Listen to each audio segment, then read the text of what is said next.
Watch what's approaching, the supreme moment. Reality striking closer than it seems, don't it? Go ahead, it's for the taking if you want it. If not, the dream dies and you'll be forever haunted. Then confront it. What's good, and good morning on this Monday morning. Hopefully you guys are starting the week on a pretty good note. I know Mondays typically kind of suck, but we'll start off the week with some potential news in Dokkan Battle, so let's get right into it. As the title suggests, the update to version 4.10.0 has been announced that it is upcoming, so I did want to cover the information available as to what they are providing updates with. And it looks like a lot of it's basically mechanics and navigation enhancement. I don't think there's any particular game-changing meta or system changes that are occurring. So it's minor refinements of just the various navigational sections. So with that being said, let's just cover it one by one. It's actually pretty marginal in terms of like the updates, but it's refinement is, I'm not against continuous improvement in terms of like navigational enhancements. So the first one being the potential route. So within the potential system, you can actually reverse a unit without having to back out into the menu and then going into reverse. So the way this suggests, I think, is whenever you're trying to unlock a potential path, right, like the top left, bottom right, whatnot, you usually have to go back and click on the reverse and then reverse the unit, go back into the potential system, and then unlock the path that way. However, this has changed to where you can simply click on the area and it will reverse it for you. Obviously, it'll still use the incredible hourglass, I believe it's called, and you do have to use that or consume that item in order to reverse the unit, but it definitely does save an extra step instead of having to back out and then going back in to do that. So it's certainly helpful in that regard. So minor improvement again, but very helpful, I think, in terms of like the overall navigation of it. Again, it will still consume the incredible hourglass, so that's pretty much a given. There's no way they're going to get rid of that at this point in time anyway.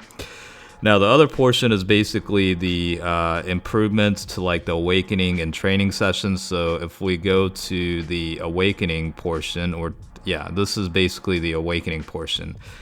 Basically, it's just talking about the total amount of medals you have, and you can actually go through it, and you've got the growth portion. So like you've got like all these sections within the growth section, basically, is what they're providing, like the Z Awaken, Dokkan Awaken, Extreme Z Awaken.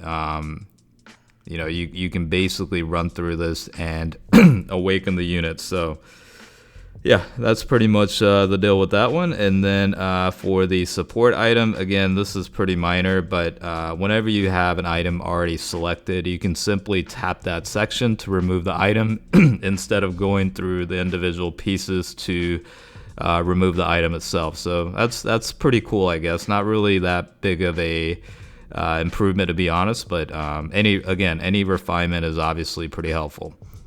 Now, lastly, with the training location, it looks like the last setup that you use for training will kind of carry over. It'll save that default, and whenever you go back in, it looks like it'll, repopulate all of those, training location sections. So, again, this is kind of like good in a sense when you're basically training and awakening a bunch of units in terms of trying to level up a certain unit's SA. You do have to, repeatedly go through that process for, in my case, like, 7 to 10 units at a time. So I guess in that regard, it does make things a little bit smoother. But in terms of like the version 4.10.0, that's pretty much, again, it's really just minor enhancement here and there.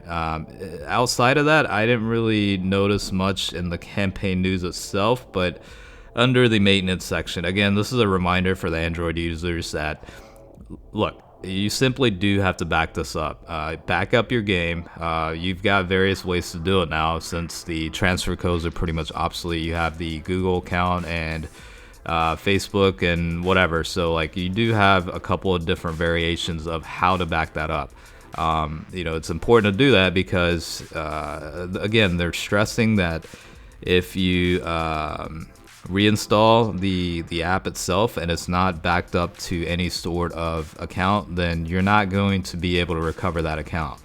This is specifically to Android users, but look, general rule of thumb is back up your data and link it to the Google account or Facebook or whatever applicable account you can utilize for that, because again, as much time as we spend on Dokkan Battle is simply not worth losing data because of simply missing out on a backup. So definitely make sure to do that whenever you get a chance to, if you haven't done so already. This is basically just the server maintenance announcement. So again, we did go through that obviously, and it's just related to the preparation for the version 4.10.0 update. The last thing is basically they did have a server maintenance yesterday regarding the distribution of the chain battle mode rewards. So of course, upon login this morning, you were able to get the rewards out of that. So that's been distributed already.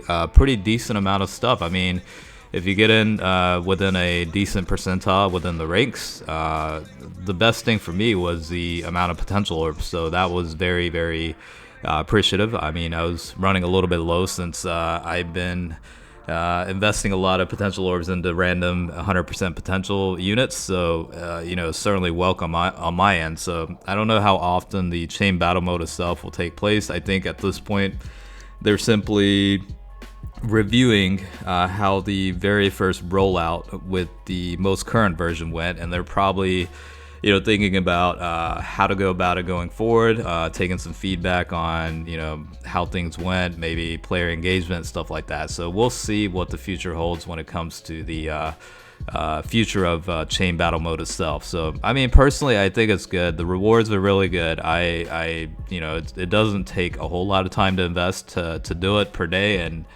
overall, I think it's a good additional thing to do on Dokkan Battle. So I have no complaints there. All right, well, that pretty much wraps up the news so far on the game itself. So hopefully you guys found this helpful. And as always, thanks for watching, and I will catch you guys later.